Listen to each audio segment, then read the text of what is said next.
आपण पाहत आहात आपल्या हक्काचे प्रतिध्वनी न्यूज।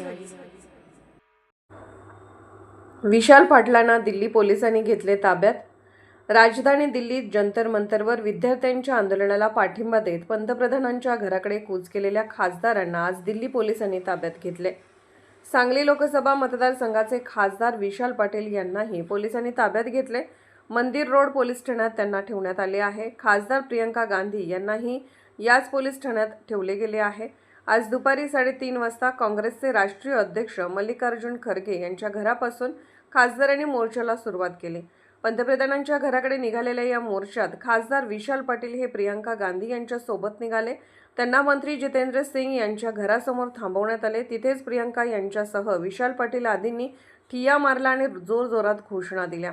सायंकाळी 6च्या सुमारास पोलिसांनी त्यांना रोखण्याचा प्रयत्न केला। खासदारांचा आक्रमक पवित्रा कायम राहिल्याने त्यांनी 6:15च्या सुमारास ताब्यात घेण्यात आले।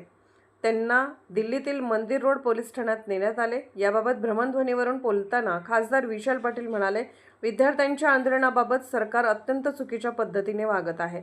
आंदोलन मोडून काढण्याचा प्रयत्न केला जात आहे, त्याचा निषेध करत आम्ही आज आंदोलन केले। त्यावेळी मंत्र्यांशी चर्चा झाली, मात्र बाहेर जाऊन वेगळीच माहिती दिली गेली। त्यामुळे आमच्या निदर्शनाची तीव्रता वाढली। त्यानंतर पोलिसांनी आम्हाला ताब्यात घेतले। अशा दडपशाहीला काँग्रेसही कधीच भीक घातलेली नाही। आम्ही ठामपणे देशातील युवकांच्या सोबत उभे आहोत।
आपण पाहत आहात प्रतिध्वनी चॅनल। अशाच बातम्या पाहण्यासाठी आमच्या चॅनलला सबस्क्राइब करा आणि बेल आयकॉनवर क्लिक करा।